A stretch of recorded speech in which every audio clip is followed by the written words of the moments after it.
6 years, I'm professor in the Art University in Linz, in Austria.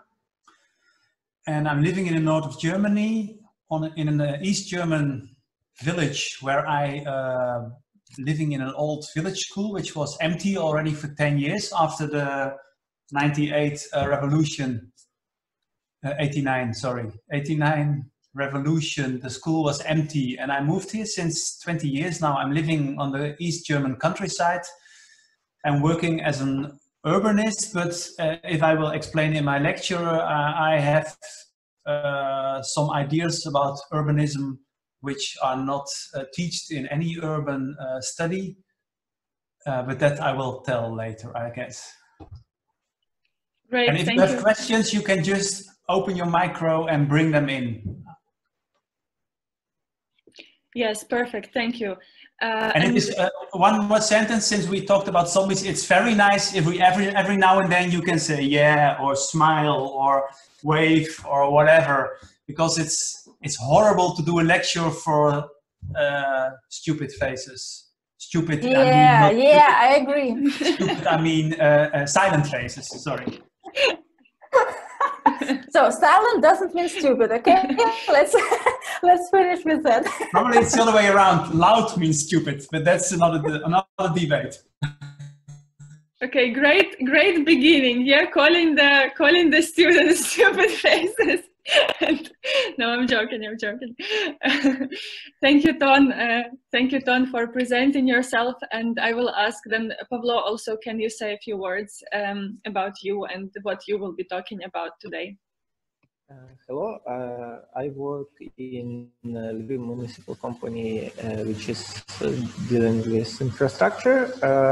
My work is partly with NGOs and participation, and another big part is international financial institutions, long-term planning, so a bit of short-term and cheap things, and another bit of very big and expensive long-term projects.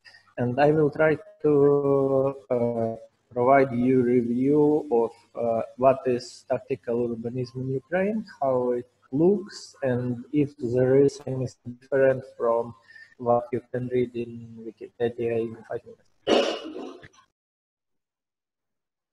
Thank you very much, Pavlo.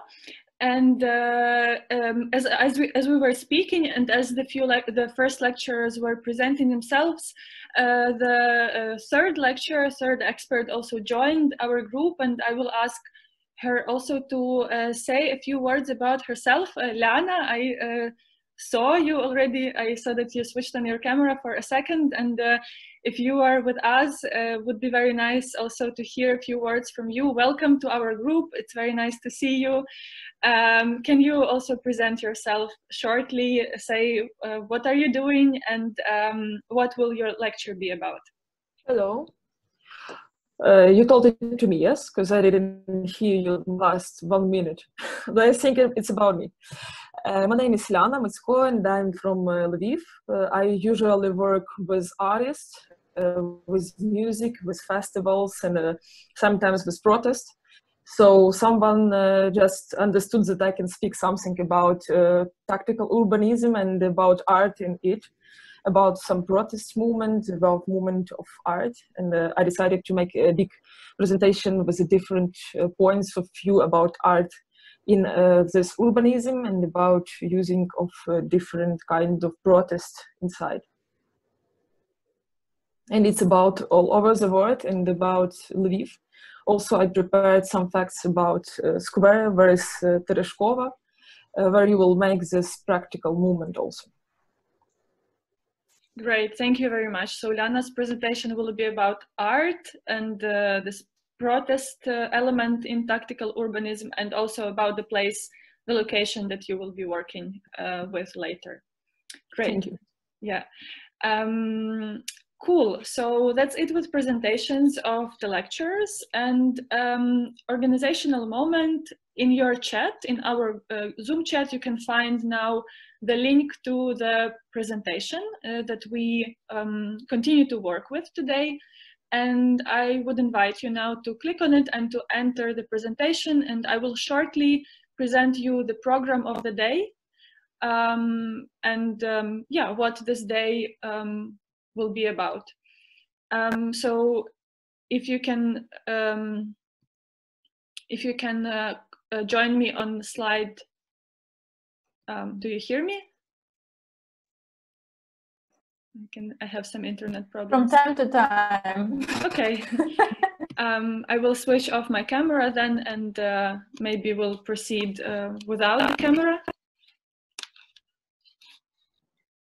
Yeah. And okay, good. Yeah. On slide 5, if you can join me, and there is the agenda of the day. Yeah, let's take a minute to go there.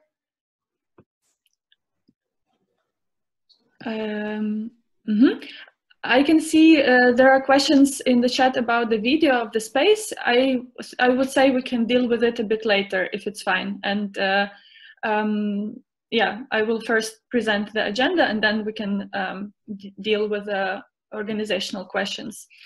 So today we will have... How do I get out of here? I lost you. How do I get out of here again? What do you mean? I see now only the slides, but I lost all the faces.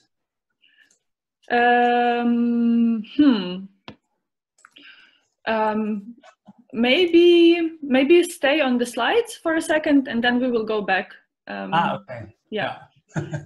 It's fine, no problem. Okay. So slide number 5, very briefly, today we will have 3 lectures from Ton, from Pavlo, and from Liana. Each lecture will be about 50 minutes, and there will be breaks between the lectures that you can have rest and have some rest and chill in between. And afterwards, there will be presentation of location from our workshop leader, Olha Krivoruchko and Valentin Sharavatov. And we will then split into groups and plan how tomorrow will look like for us and plan our work for tomorrow. Yeah, so this is a short agenda, and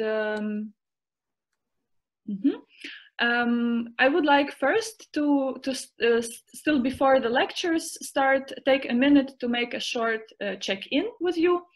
And for this, I will invite you to slide number 3 in our presentation. Let's take just a second that all we can meet on slide number 3. By the way, if you have some problems with presentation, if you cannot access it, please write us in the chat or signal us that we can help you somehow with accessing it. So on slide number 3, there is a question. There are 2 questions for check-in, which are, how do I feel today and what am I looking forward to? And because we are a lot in this room, I offer that the check-in is really fast, like really 30 seconds. You say, how do you feel and what are you looking forward to? And I offer that we start from new people who joined us today, because we have new faces today who were not able to join us on the 8th. These are Roxolana and Ellen. And then I would ask Roxolana, maybe you can start and yeah, say just how you feel today and what are you looking forward to? Hey everyone, it's my mistake for some trouble on my Google work, because I look another lecture.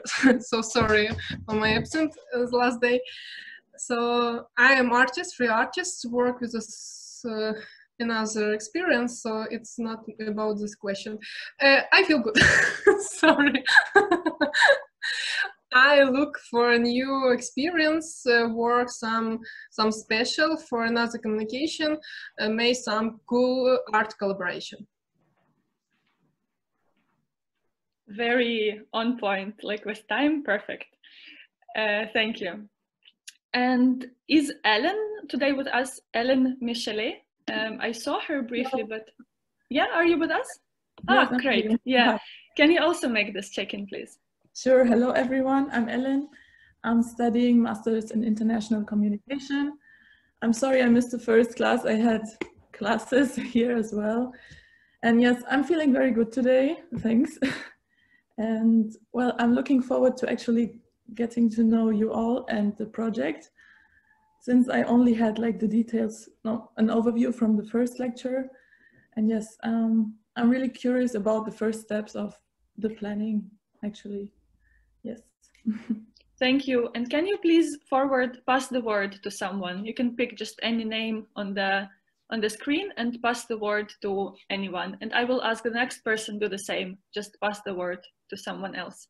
Okay. Then I will pass the word to Katarina Lipovka. Okay. It was unexpected for me. Hi everyone. I'm very excited about today. I really want to know better the context, the place where we're going to work on. What issues does it have? And in general, I'm looking forward for lections and cooperation together. This is the first experience for me to work in Zoom. That's why something very unusual, but from another hand, very curious for me. So thank you. And I'm going to ask the next person, Leah Schade. Yes. Hi, I'm quite relaxed today. I had a nice chill day until now, and now I'm looking forward to do what we talked about last session, like actually working together and exploring a space. And I'm really curious how it will work out today, but yeah, I'm really looking forward to it. And I choose Tara Said.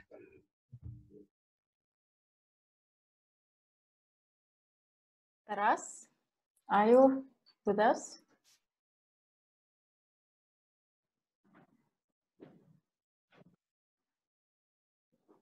Can you switch on your mic?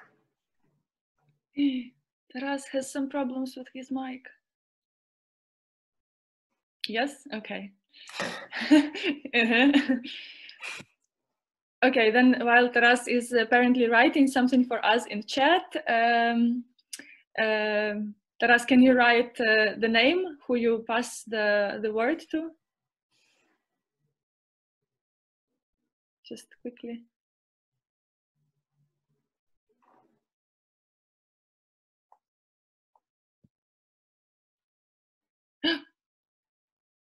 Okay, and he is gone. Then I will ask Simon, can you overtake from here and share with us how you feel and what you're looking forward to?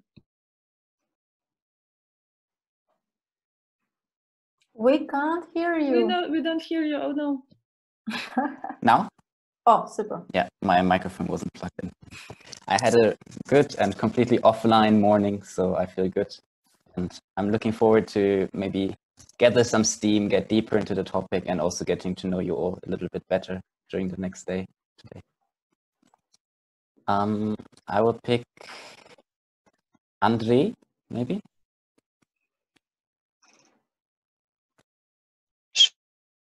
Sure, thanks. Yeah, I'm sorry I had to miss out yesterday's part of the day, but today I feel motivated and hardworking, and I'm looking forward to getting to know peculiarities of Ukrainian urban planning and activism, something about process maybe. Thanks. And I'm picking Frederica.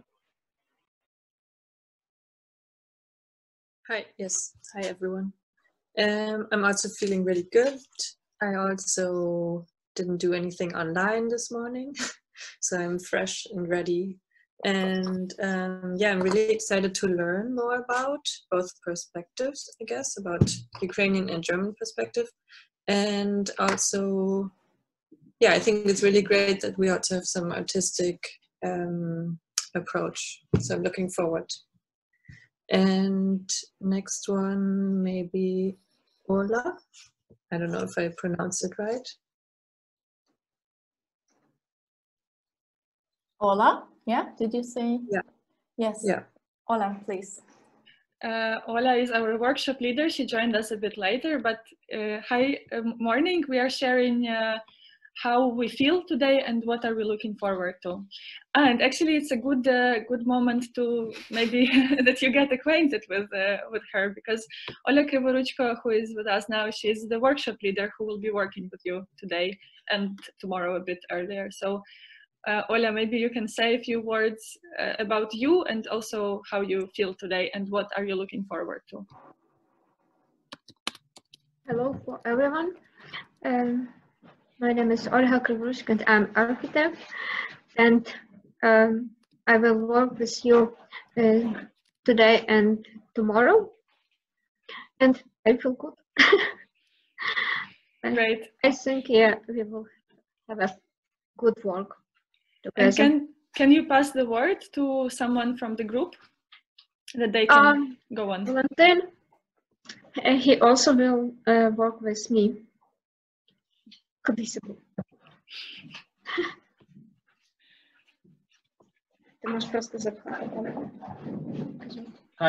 Hi Valentin, can you please say how do you feel and what are you looking forward to, and then forward the word to someone from the group.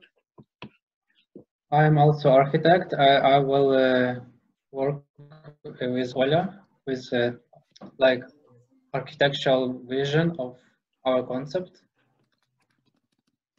And how you feel? I feel very good.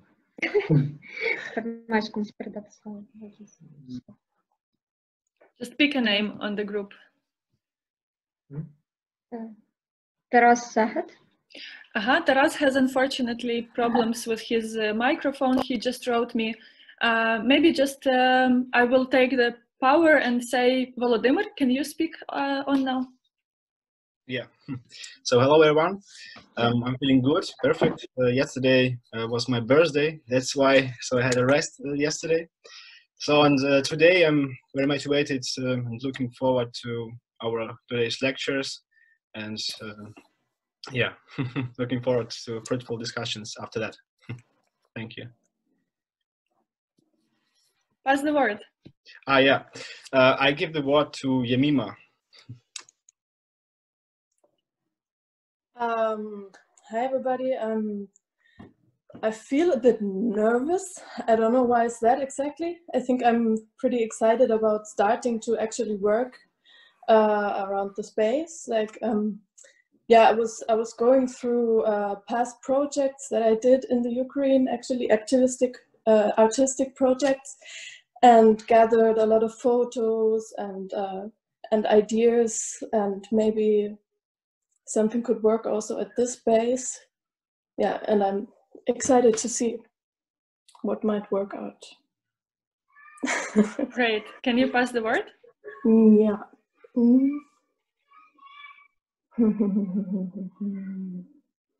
Evgenia. Hello everyone. I'm feeling great today. I'm happy to see you all. I'm looking forward to listen to the presentations and to know better the different perspectives on the tactical urbanism. I'm happy to hear that there are going to be many topics covered. And I pass the next one to, I think Aliona didn't speak yet. Yep. Hello everyone. I think I feel great because I tried out some new skills today. We were trying to film semi-professional video for one project, and that was really interesting and exciting experience.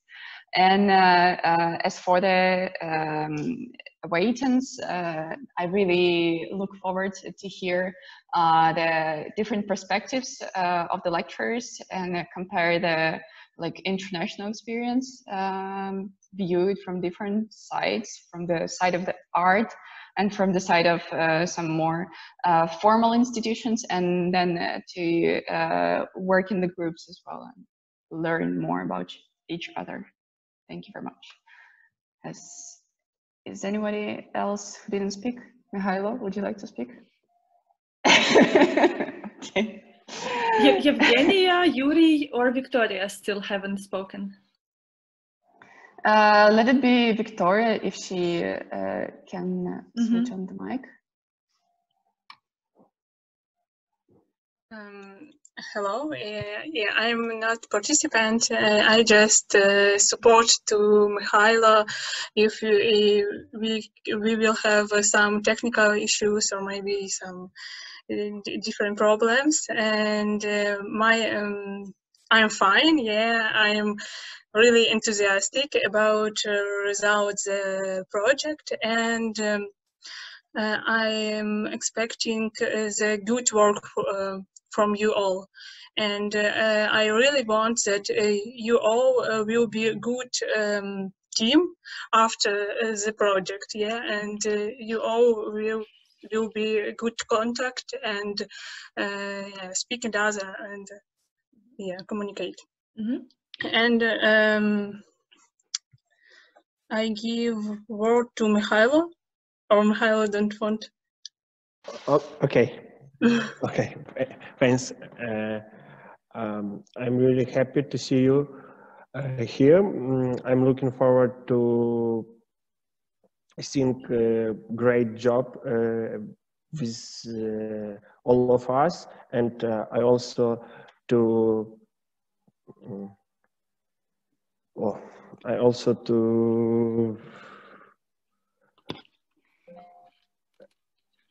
I'm sorry. Okay, have a nice time in the evening, because I'm really confused because I have some problem with participants who doesn't connecting, but it's fine, no problem. Yeah, okay. We can just go on with our check-in, and I think Yevgenia still haven't spoken. Yeah, you just switched on your camera because we have two Yevgenias, right? And I think Yevgenia Selezneva hasn't spoken yet. Yes, she wrote us in the chat actually. Okay, that she cannot speak. Okay, Yuri hasn't spoken yet. Do you have a possibility to switch on your mic and share with us? I think it's last yes, of course. I just have some problems with my video, so sorry I can show my face now at the moment. So I'm fine today, and I'm looking forward, I think, something new in urbanism and tactical urbanism, to take some new information from the lectures, from international lectures and our Ukrainian lectures. It's really interesting to find something also new in the teams, and I think today we will do good work and maybe also some interesting science knowledge, and we will have fun also. Great. Thank you. So I believe everybody shared how they feel and what are they looking forward. I just remind you that if you have the possibility to turn on your camera, that would be great. If not, you can switch on your mic sometimes and say, aha, yes, great, interesting, and signal us that you are participating. And with this, I would like to, I'm really excited to invite Ton to share his presentation with you. And we will, organizational issue, we will do it this way, that you will be able to see either Ton and him with his presentation on his screen, or a presentation on the share screen, which I will start sharing right now. Yeah, I see that you, 1 second, I should start it with a slide, with a different slide. Yes. Yes, and I start sharing my presentation right now. Yes, Ton, the floor is yours. Yeah.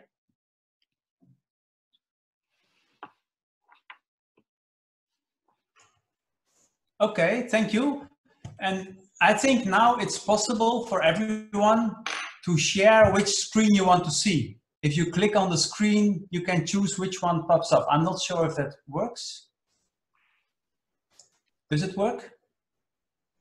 Well, if not, can you say play, Nata? I don't know what it's called in Russian. The arrow with the triangle, that it starts exactly. Then you start the presentation and not, yes. You don't see the slides to the left. Yes, yes, yes. 1 second. I'm doing it. Yes. Start presentation. It says Biatopium. Yes. Here, right? Yes. Yeah. Very yes, good. I did it. Thank you. Okay.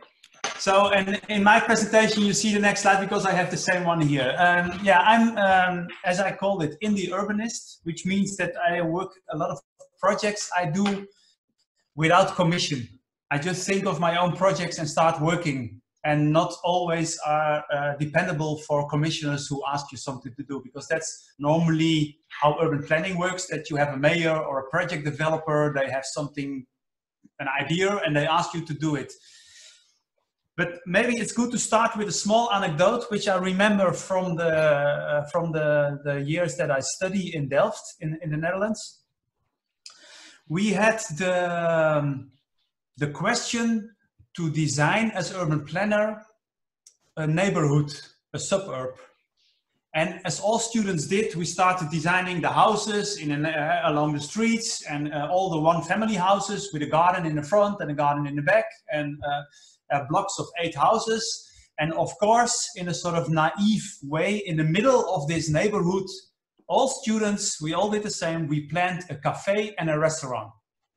Because we were thinking that as urban planner, you were sort of drawing an utopian version of the world that you think that it's working.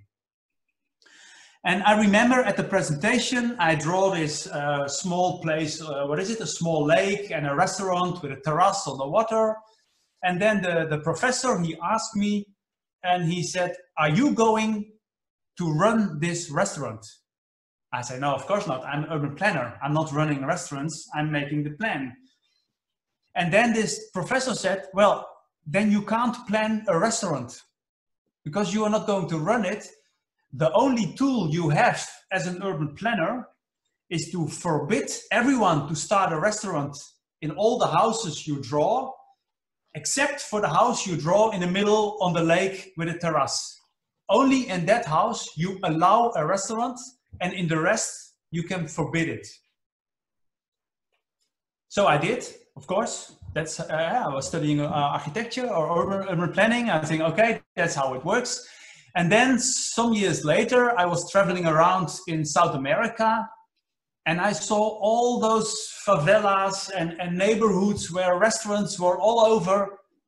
And then I realized the mistake I was taught in the school in Delft is that because of our wish of organization, and that wish of organization of planning is made by forbidding because of rules, that's why it looks so dull in this older German or Dutch or Russian or Ukraine or Belarus or whatever.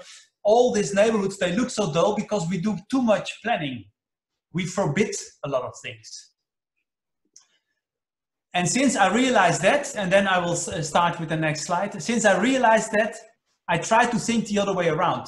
It's not about forbidden, but it's about how can we convince people that they follow the wish they have, not by forbidding that they make a restaurant, but that they start a restaurant, or that they start a bar, or that they start a bicycle repair shop, or that they start whatever they want. And that's what I learned in those years, and that's what I want to show now. I brought 2 projects that I did where I want to explain this attitude. But maybe I don't see anyone anymore. I only see some people. Are there any questions? Is this clear as a sort of start statement? Does it make sense? Do you agree? I see a thumb. Absolutely. Thank you. Okay. I call it improvisation. Improvisation on urbanity. And since I am from the 80s, coming from the punk generation, maybe some of you remember punk, where Johnny Rotten climbed on the stage, start to form a band and start to play music. Although they were not able of playing any note, they just did it. And I think that's what I like about improvisation. Just do it. Even if you don't know how it works, just start and do and find out during the way. On the other hand, if you go in the classical improvisation like the jazz, you have to really be in charge of your instrument to be able to play the music that you want to play. So there's 2 forms of improvisation. Just go for it and see what happens. And on the other side, really be good in your instrument, which in our case is urban planning. So really be aware, what's the rules, what's the possibilities, and then try to, within this knowledge, go to the level of improvisation and in the end also on doing the things that you want to do. I realized this, it was 1999. I was invited in a project in Sao Paulo, where they, I have to see now which screen I'm looking for to see the right picture. I did the wrong one. I was invited in a project in Sao Paulo, where there was a neighborhood which was, and there were problems, and they invited artists and architects to do projects in the neighborhood. So as I was a young architect office or urban planning office, and we start making plans where we decided, where we projected our visions of this area. One of the ideas we have is that you see this street, and in the street we make sport places. So I was there visiting the street, visiting this area, and I realized that there was a lot of car parking, but there was no space for the children to play on the street. There was a lack of public space, actually. The public space was took over by the cars and make private. So what we decided is to put on those lines, and you all know it from when you play sport in the school, that if you put separate lines on top of each other, you enter the gym in the school, and the teachers say, we play basketball, and then everyone know, let's follow the red lines. And if he say we play volleyball, everyone know we follow the blue lines. And in this case, if we say park your car, everyone see, that's the red lines. So we were putting on top of each other different urban functions, and we give them all their own way of organization, their own rules. You see it on the next slide, maybe a bit better, where you see this is the proposal for the street, where we, so to say, we mix parking lots and we mix playing grounds. And the idea was that if children are playing on these yellow lines, there is a car, he wants to park there, but because he sees children playing, he sees the yellow lines, and the car driver will realize, aha, now it's basketball time, so it's not car parking time, and he will look for another place to put his car. That was the idea. Or the other way around, if cars are parking there, which is the normal case, they are always parking there, with the yellow lines or the blue lines, the children have an argument to go to the car guy and say, hey, can you remove your car because we want to play basketball now or volleyball now, and you put your car on our playing field. As real architects, we make these proposals, we make the plans, and we fax them. It was the time of fax. There was no internet then. No, that's not true. 1999, I think. Well, it doesn't matter.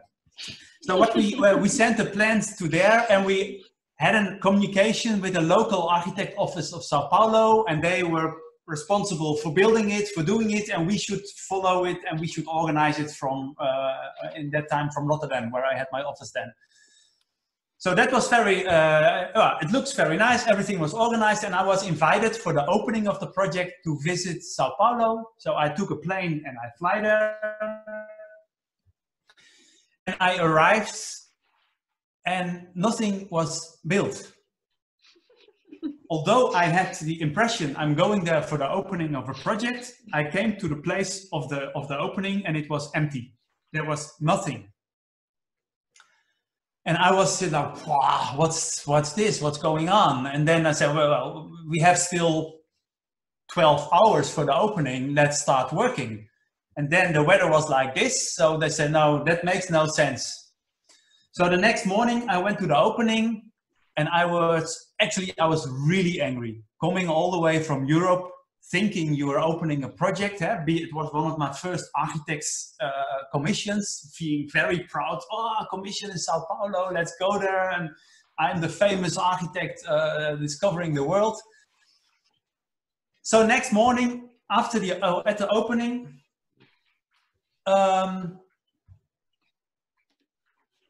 I left the opening, actually. I feel I was so angry. I left the opening and I went to the spot where we designed this idea. And I took a piece of a brick and I start drawing my idea on the street.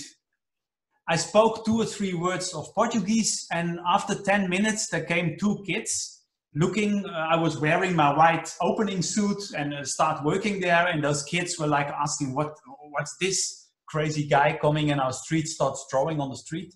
So with my 2 or 3 words of Portuguese, I tried to explain what I had in mind.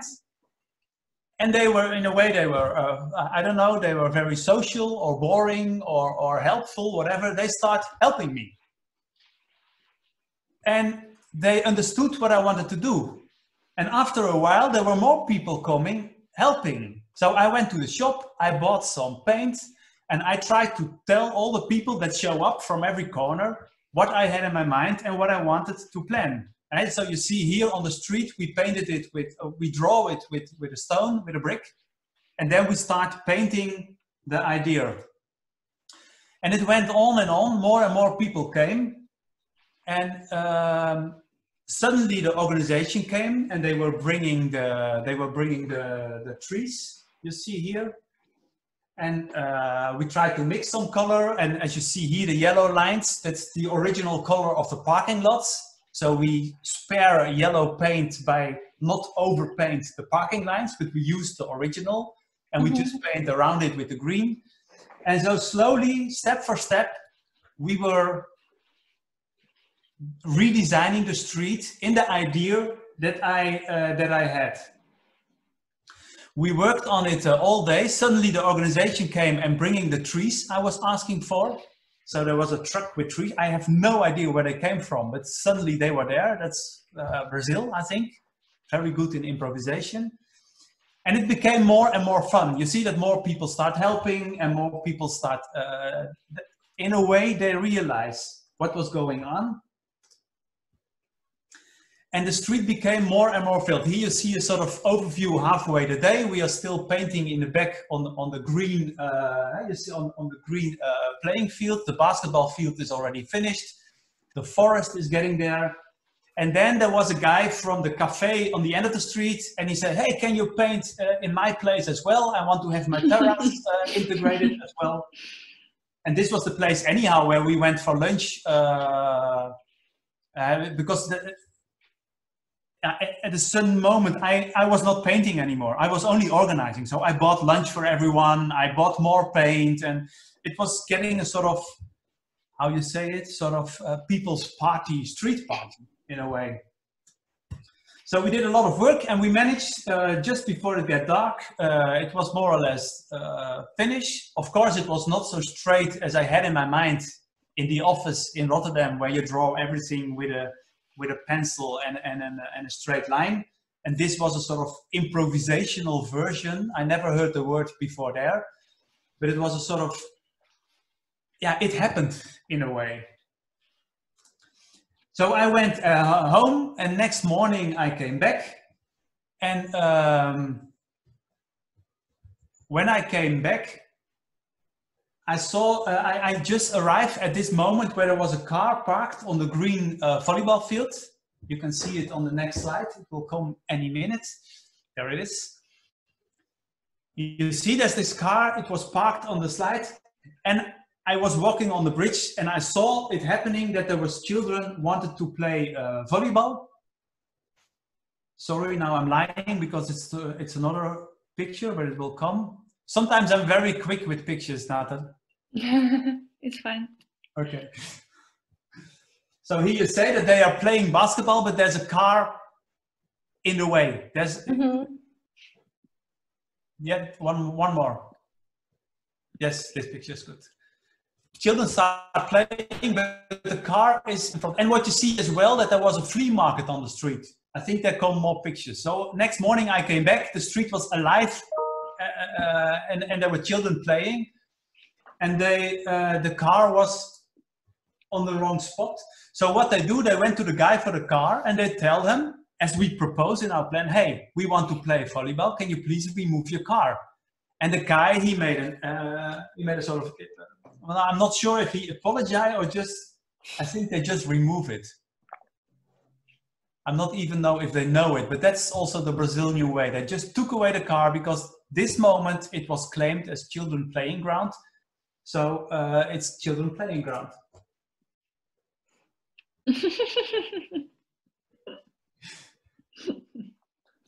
It's a sort of confusing watching the screen where I'm talking and seeing you and watching the slides, which so sometimes it's the wrong slide, but here you see that it worked in a way.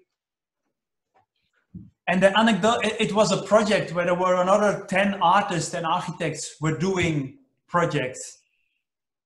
During the week, I was there for a week. This was like 3 or 4 days working. During the week, there was an invitation from the Ministry of Culture of the Netherlands who was going to visit the projects. And I remember we were, there was like 10 artists and we were sitting in a bus with dark glass because it was, they were thinking, it's the ministry, are we going in a dangerous neighborhood? It's in Sao Paulo, it's favela. And we were driving around and we were visiting all the projects, and all the projects were like real art projects, which means the artist makes something, it was made over there, it was put on the place and you can watch it. But because my project, I never find out why they didn't build it. But because it was not built and I have to start building them myself, it was a completely different project. It was much more a social project now. So I remember we came with the bus visiting all those projects. It was a sort of boring outdoor museum. And then we came in this street. The bus opened, a lot of people on the street, they were watching, said, what's this? A sort of dark glass bus, that must be famous people. And then I got out of the bus with the minister. And then the people, that, of course, they know me after 4 or 5 days. So they, hey, Antonio, how are you? Come drink a beer and hey, let's work. And the minister, his mouth fell open and he was thinking, what is this for a project? So in a way, and later I hear that it was one of the, it was the best project actually from, well, no, not the, it was one of the best projects from all of all projects. But what for me was very good to realize that it was a good project, not because I made a good plan, it was a good project because I managed to have all those people getting together, helping me and drawing it yeah, with all the energy that had, so it was a social project. And that was for me a very, very important lesson also in my way of thinking about what urban planning is about. And as I said before, how I learned it in university, urban planning is about organization of people to live together. But the organization of people live together nowadays, at least in Western Europe, is about forbidden. It is not allowed to do this. And probably also in Lviv, you are not allowed to paint on the street because it's just not allowed. Someone has to come there, someone has to clean it because the neighbor is calling the mayor and say, hey, someone put paint on the street and we don't like it. And then the mayor has to send the cleaning company has to clean it. The cleaning company sends a bill to the mayor for cleaning. The mayor says, I'm not going to pay this bill. Someone else has to pay the bill. So we're looking for the guy who painted on the street and then he has to pay the bill. And so that's how it is organized nowadays. And that's in a way stupid because the consequence is that I'm teaching in Linz in the art university and students get afraid of painting on the street. Because if you paint on the street, probably you get a penalty from the mayor or from the police that you have to clean it or that someone clean it for you and send a bill. And that's the only way now you have is that you can draw with chalk. With chalk, it's still free to draw on the street because if it's rain, it's gone. So you see that in this thinking of how it is organized and what is forbidden and what's not forbidden, that also the next generations of students, they already incorporate the rules and start react in a different way. And that's in a way a pity. And that's what I think is very good to see in a country like, or being in Brazil like this, is that just by doing it, it brings another energy level also in the... Are there any questions or commands or anyone wants to add something or tells a good story? I have a question. Yes, please. Do you know if the parking lot is still like used the way you planned it or the people did it? Well, if you saw the date of the project was 1999. Sorry, I'm old already. That's 12 years, 10 years ago, 11 years ago. I received pictures from friends who visited the site 2 years later, and then it was still visible, but no one repainted it. So, and the paint is paint is in that sense not sustainable. It disappears after a while.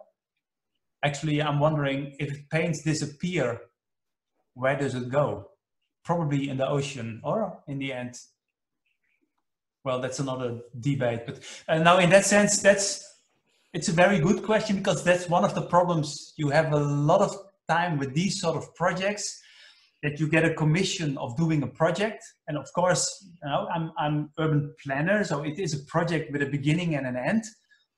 And always in the end, the problem is, because it's never finished. Now I'm not paid to do it anymore. I'm too far away to visit it every week. And then after a while, maybe like I'm getting a photo from a friend after 2 years, and then you know how it is. Or the next project I'll show you, I go there every year to see how it is, but you can't maintain it during the time. So you depend on the people who adopt it to maintain it. And in this case, it was Brazil, and I paid for the paint because I wanted the project to be done. And they paid for my flight ticket, so I had some. I was already happy, but on a commercial base, it's not a good project.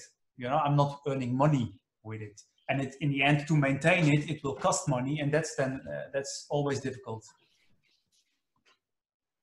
Was that an answer? Do you think that you may do the same project probably in Lviv, if you will have some ideas, if you will plan some building in Lviv, and you will see the same situations here, that somewhere should be a place for a car and for children, and you came there and there is only for a car. And then you understand to change something. Do you think that you will be happy in Lviv to do the same action? Is it real here? Is that a question for me? Yes. I would say it's a question for everyone. Yes. But yeah, of course, I still like the idea of this multiple use of space, because what you see now is that, and mostly it's the car who is winning. Mm-hmm. Or actually, it's always the car who's winning, or only when the mayor decides or the police decide, we put a sign that a car is not allowed.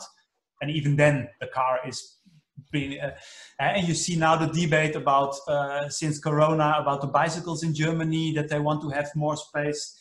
There's a huge debate in Berlin going on that the price for a parking space in Berlin is incredibly cheap. If you compare it with the price of an apartment per square meter, the price of a parking space is really for free. And mm-hmm. every student house, every room is more expensive per square meter. So now they want to rethink that, making parking spots much more expensive so the city can earn more money with parking lots, and in the same time trying to get rid of too much cars in the city. So it is a sort of double agenda. What is it? A double moral behind it, making money on the one hand side and irritating cars.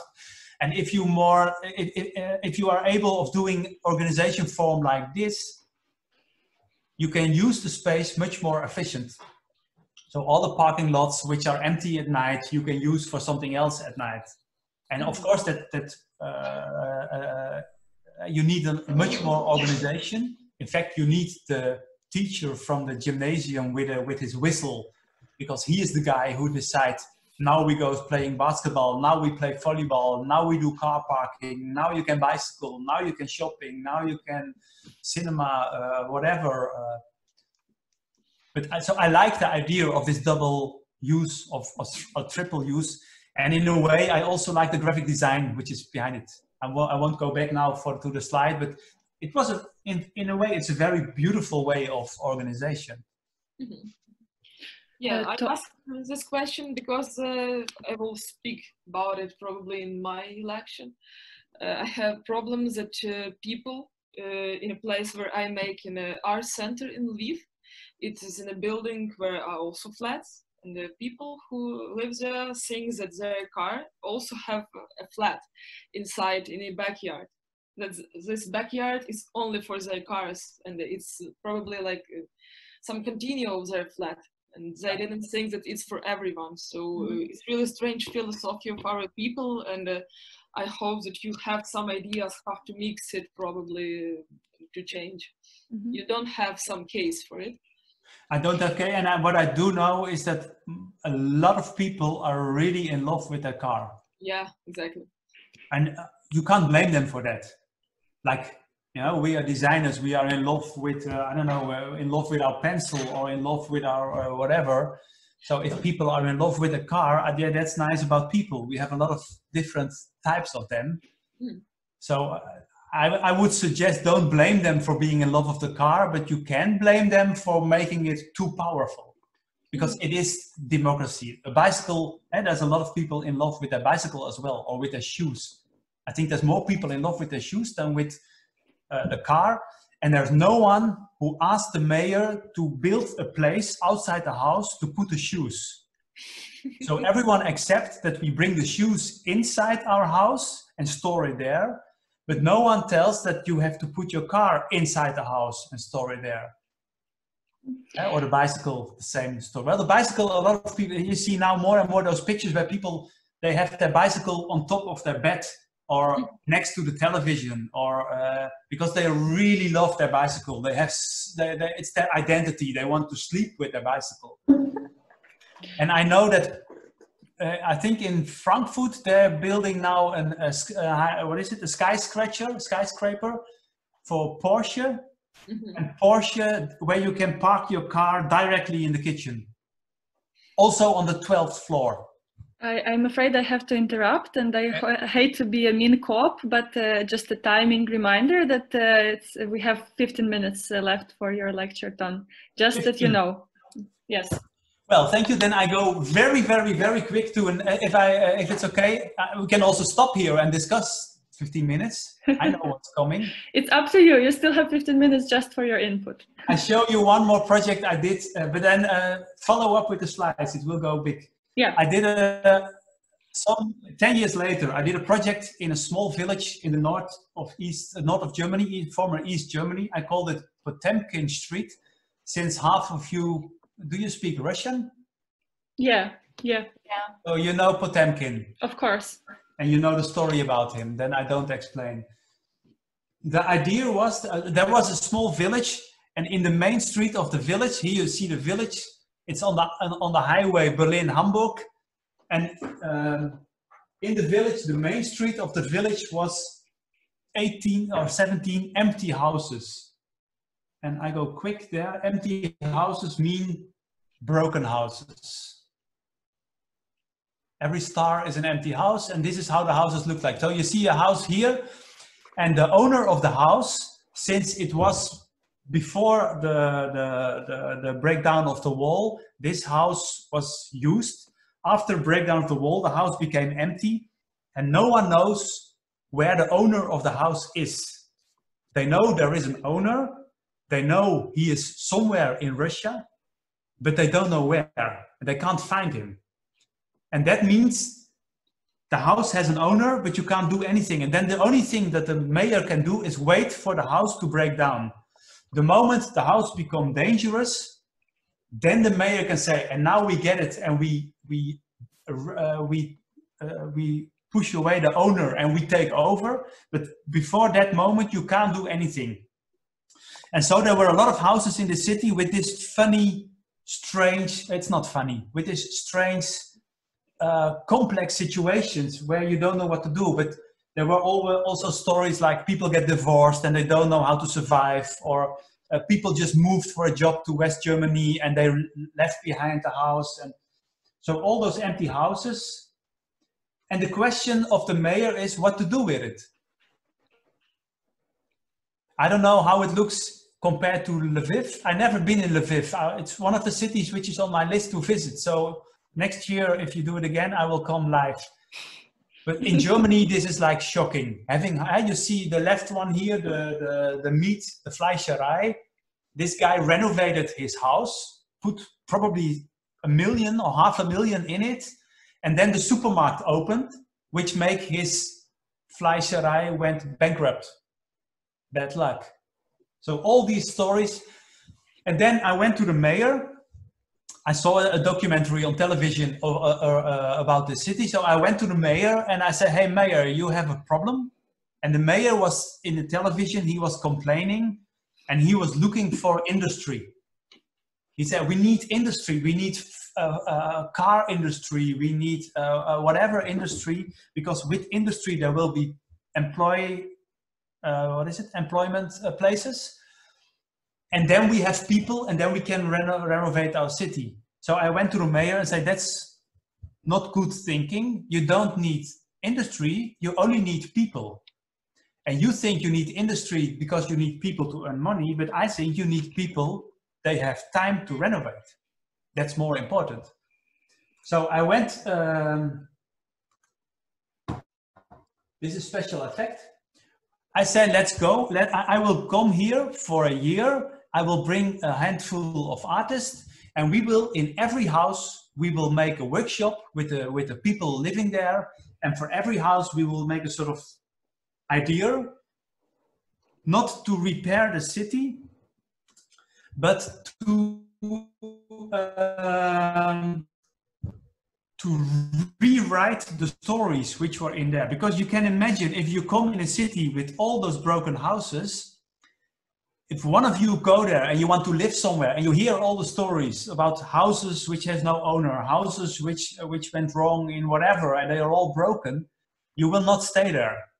And we say, we go in every house and we will play, we will perform a new story. And this story will overtake the old story. So if we are gone, you can imagine that people say, this house is empty, you can buy it. And there was a student cafe last year, or there was a cinema last year. So that was what we proposed, that in front of every house, we were, I'll wait for the slide. That in front for every house, we will make up a new facade, like Potemkin did. And this new facade then will show possibilities of what it could be. Actually, I didn't know who Potemkin was, but when I proposed this in the mayor office, one of the ladies who were there, she said, ah, that's what Potemkin did. And that's where the title of the project comes from, that we call it the Potemkin Village. So I make a presentation in the city hall where I presented the ideas. I explained them about Bilbao effect. You know Bilbao effect? If not, you can check it out. Time is running. And we started there. We went there, I invited 10 artists, and in this city there was nothing. There was one supermarket, one Chinese restaurant that closed at 6 in the evening, and empty houses. So we order our own food car, our own food truck that will be there for the coming months, that we can eat there every day the same. And we start working. We call the guy, this was the Fallbar restaurant. The owner was an investor from Hamburg. We called him and we say, hey, we want to renovate, we want to reuse your house. And the guy said, do what you want. I'm not interested. Kick out the door, put on a new locker, give the key to the mayor when you're gone. You can do what you want. So what we did is we did actually that. We kicked out the door, we opened it. And if you look closely on this picture, you see that we renovate the window. But we didn't have that much money. So we found other windows. They didn't fit, but we make them fit. No? So we improvise. We put electricity from the lamppost. You see it here. Mm-hmm. That's what I learned in Brazil, in the favelas, that if you don't have electricity, you can borrow it from the community. And of course, the mayor was informed in this project because he was the one I talked to from the beginning. So when he said it's good. So we had electricity and we invited all the people from the village and we said, tonight the cafe will reopen. Bring your own drinks, bring your own chair, bring your own table, bring your friends. And the only thing we did is we brought in light and we opened the door. and we repair. So this is the artist. So we build up a very improvised bar. But if you look on the next slide, you see that the house was really broken. There was no facade in the back. There were the ceiling was already coming down. So it was not without. We saved the really dangerous areas. We closed with some stuff that it's. And so we went from house to house. How many time do I have left? 7 minutes. Very good. And we invited all the owners of the house. We invited all the entrepreneurs of the city. And I'm going quicker now with my slides. So you see here, it was an old house. We didn't clean the house. We only cleaned a carpet around the table. And we invited, maybe you know him, this guy who is sitting there. That's MVRDV architect, world famous Dutch architect office. We invited them to take over and bring in ideas because we thought that's important in a village like this, that you bring in star architects. But unfortunately, they have never heard of the office and it didn't make any impact. And you see on the next slide, so we invited this, for example, are all the people who were having a company in the village. Or on the, and this is the one in the back, this is the mayor. And you see that it's not really cozy over there. It is hard working, convincing them that we have to do something. And you see in the back, the pictures of the street. In the red are all the empty houses. And this is, this is Project and the developers. And we make workshops with the people living there. I go now a bit quicker. And in the workshops, we came with a lot of proposals. We came with all the Potemkin facade, what we wanted to do in all the empty houses. We're making an art gallery, making a birdhouse out of it, renaturalize that you have special birds going in. We added the post office with 62 post boxes that you can send postcards to Angela Merkel, to Putin, to Jogi Löw, to Goethe, to your neighbor, to your ex-wife or ex-husband or whatever.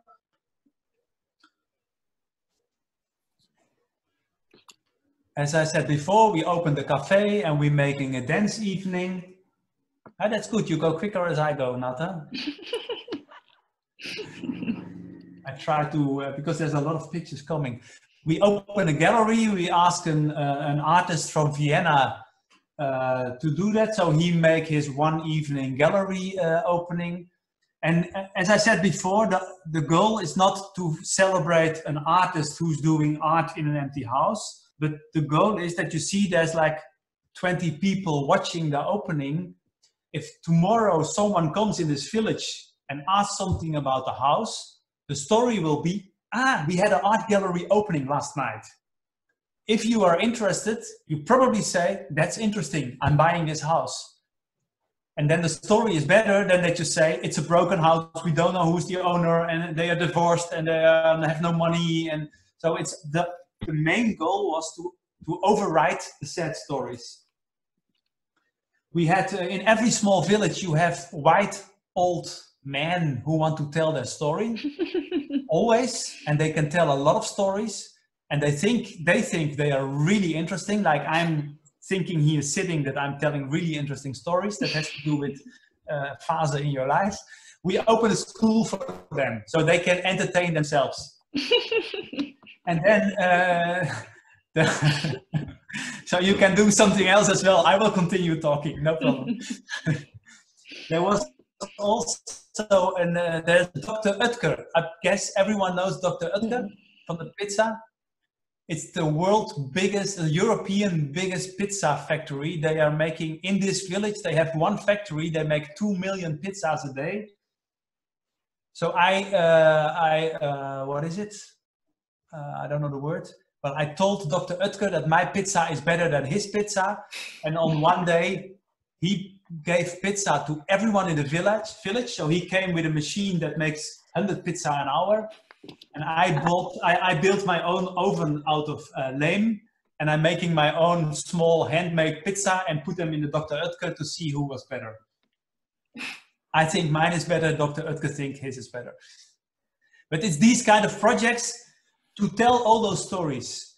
The mayor want to build a new child labor. Sorry, not child labor. The mayor want to build a new child care place. What is it? Kindergarten. Mm-hmm. And he want to do it in the industrial area because the mayor said that's easy. Then the people go to their work and they can bring the children next to the place where they work. It's very comfortable. I say that's stupid. If you want people be in the center of your village, you should make the childcare in the center of your village. Then it's not comfortable for the parents. But if you go and you have to drive to the center of the village to pick up your children, and next door is the bakery, then you will go to the bakery and buy bread next door. And if you put it outside in the industrial area, there also will be an Aldi market, a Lidl market, a Penny market, a Netto market, and Edeka market. And that's one of the reasons that all those village centers are dead. So because we all think it's comfortable, we are doing the wrong proposals. And by being independent, because that's the funny thing, that I can tell what I want. And if you are depending on the mayor, you cannot tell the mayor, sorry, you're wrong. You have to do what he's asking you to do. That's how it works in a normal urban planning life. And in this case, I just say, no, we can we build it on the street. And he said, no, you can't. I said, yes, of course we can. So I invited all the children. I ordered a truck of sand. And next day, all the children were playing in the center of the city. And it only costed me one package of beer. Yeah, you can go on, Natalie. Then I will. Then I will reach the end. We also proposed an outlet center. Go on. The outlet center was funny because it was the highway. We skipped the outlet center. We go to the park. This actually is the proposal. The mayor wanted to build a car park because he was all the time, he was thinking, what should I do to make our city attractive? And the only thing he was thinking of was what he knew from other cities. So he knew you should have a childcare in the industry area. That's what everyone's doing. He knew we need a park house for the cars because then people will be attracted by his village. So we say, good idea, we will build you the park, but why putting cars inside? You have plenty of space outside, so let's build a park inside. And the good thing about a park is that there you can sit under a tree, and within 2 days there was a couple sitting there, and if you have a village where people are leaving and you need more children, well, you need more benches in a park to sit under. We also built a theater, and we asked the school class to play theater. It was 20 years that there was theater last time in the village. We built a metro station to escape the village. And we actually, the first one was the Photoshop. This is the real one. It is the same as Harry Potter. If you know the code, how to enter track 7A, then you know how to go in, and then you will find the tube which brings you to Hamburg or Berlin.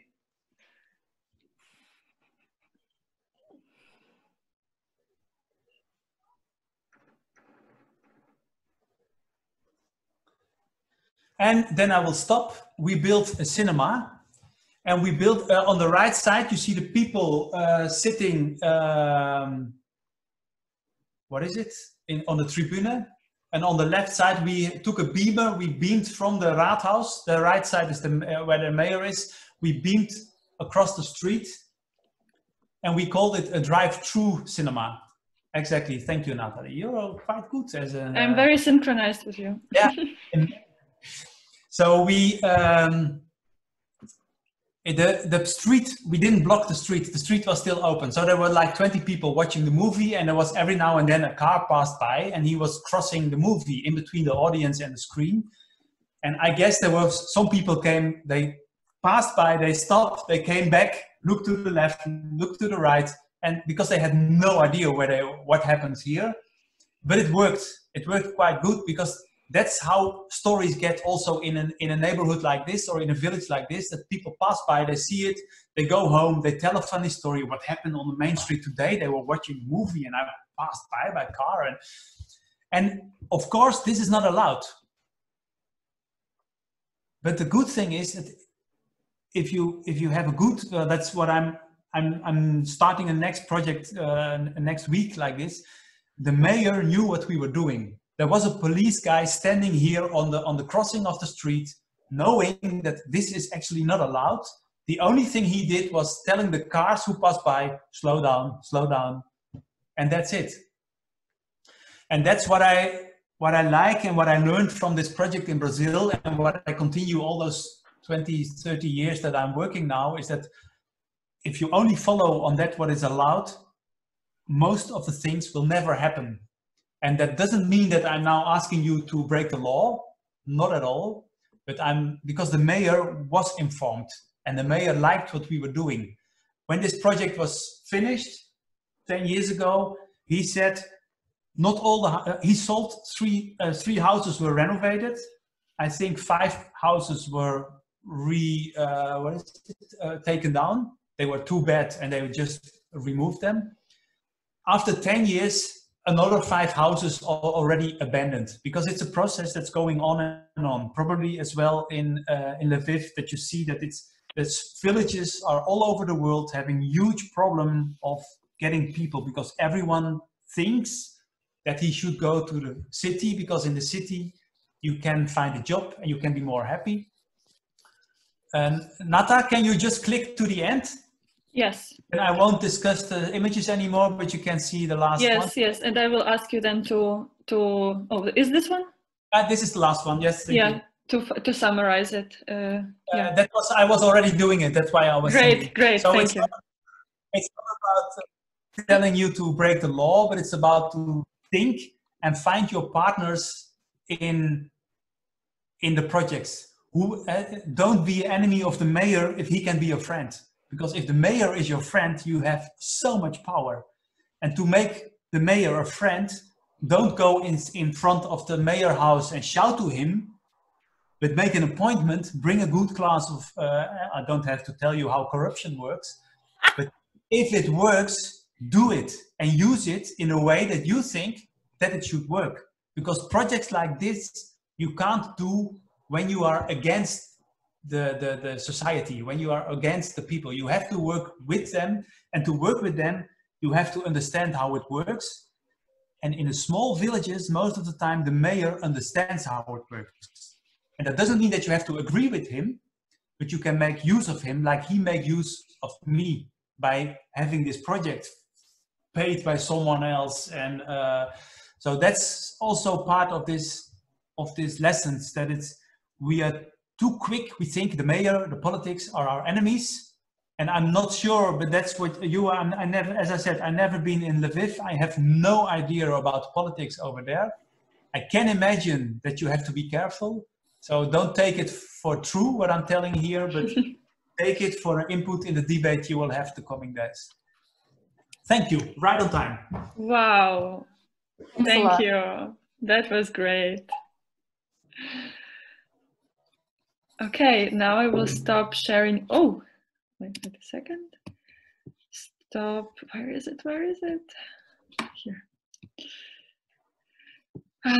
Yeah, stop sharing my screen and come back to our common room. And yeah, thank you, Don, for this great presentation. It was very interesting. And we have time for like one question from the audience about something that you found interesting or you disagreed about. Yeah. So now it's time for this. Whenever whoever has a question, just pick up. Yes, of course, Evgenia. First of all, thank you for a great presentation. I found it really interesting, this combination of like partly planning and then like improvising on site, especially in the first levels and secondary. I just was wondering, do you think it's possible to kind of institutionalize this approach? So to make it not like an exception, but as a part of the design? I think it is. I think it's all, actually, it is all, It is already. I'm professor in Linz in the space and design strategy, and this is what we are doing. But as you understand, it is quite far away from the normal urban planning practices that we are teaching in all the schools where I do architecture. So it's a long way. And since we are very, very, very present in a society where everything is about money, it's not easy to do it. That's why I'm from urban planner, I moved to the art, but because for me, the art was the place where, since this is the work that I'm doing, I realize it fits more in the art than in the urban planning. On the same time, I feel that if you do a project like this as an artist, the relevance is gone.